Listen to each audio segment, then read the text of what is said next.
Masjid Quba ini adalah ketika Rasulullah SAW berhijrah dari kota Mekah ke kota Madinah, beliau tinggal atau singgah di Quba.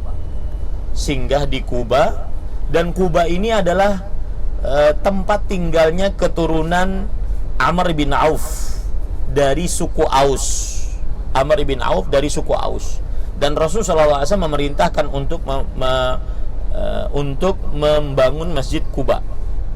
Dan beliau termasuk orang yang ikut meletakkan batu pertama untuk membangun Masjid Quba. Seperti yang sudah kita sebutkan tadi, bahwa Masjid Quba ini terjadi khilaf di antara para ulama, apakah dia masjid yang pertama kali dibangun di atas ketakwaan ataukah Masjid Nabawi. Dan tadi sudah kita sebutkan ikhtilafnya. Dan Rasulullah SAW, beliau setelah pindah ke kota Madinah senantiasa mengerjakan sholat di Masjid Quba meskipun sudah pindah di kota Madinah.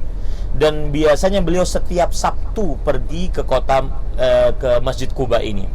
Dan beliau mengkhususkan untuk berziarah di Masjid Quba ini. Bahkan beliau bersabda dalam hadis riwayat Imam Ibnu Majah, "Man tatahhara fi baitihi thumma ata Masjid Quba fa shalla fihi salatan kana lahu ajru umrah." Barang siapa yang bersuci di rumahnya kemudian dia mendatangi Masjid Quba. Nah, mudah-mudahan para jamaah sekarang sudah berwudu tadi, ya. Kemudian dia sholat di dalamnya, sholat apapun.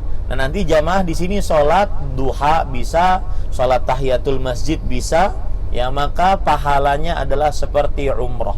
Nah, ini bisa kita ulang-ulang sendiri, naik taksi sendiri. Tapi kalau sama travel kan pakai bis. Nah, kita bisa ulang-ulang sendiri, naik taksi 5 real, 10 real sama istri, karena pahalanya umrah, ya.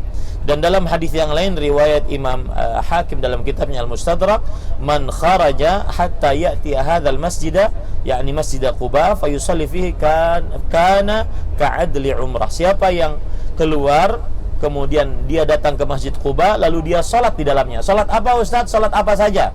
Salat duha boleh, salat tahiyatul masjid boleh, salat sunnah mutlak boleh. Ya, maka pahalanya seperti dia mendapatkan pahala umrah. Ya, pahala umrah. Dan luasnya Masjid Quba ini sekitar 1630 meter persegi. Ya, 1630 meter persegi. Nah, pekerjaan kita sekarang berarti adalah sholat 2 rakaat. Yang batal maka mungkin nanti bersama Ustadz Miftah Sidqi agar diantar ke mana? Ke tempat wudhu. Ya, untuk yang nonton saya lewat YouTube, Facebook, kita cukupkan dulu, nanti kita live lagi ke tempat-tempat selanjutnya. Sallallahu Nabi Muhammad walhamdulillahirabbil alamin. Sebelumnya, adakah berdoa setelah sholat? Maka jika ingin berdoa silahkan, jika tidak berdoa tidak mengapa. Tidak ada doa khusus setelah sholat di Masjid Quba. Yang jelas pahalanya mudah-mudahan jika kita ikhlas sesuai petunjuk Rasulullah SAW seperti atau senilai dengan pahala umrah. Wallahu alam.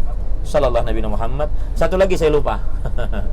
Ada pelajaran menarik dari Masjid Quba. Mudah-mudahan ini adalah pelajaran yang penting, yaitu salah satu akhlak yang baik adalah tidak melupakan kebaikan orang lain.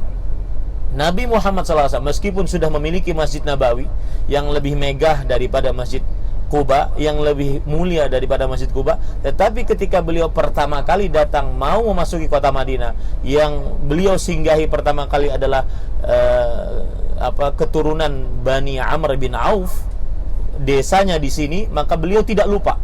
Maka beliau hampir setiap Sabtu datang ke sini, jalan kaki ataupun naik onta, naik kendaraan hewan, ya.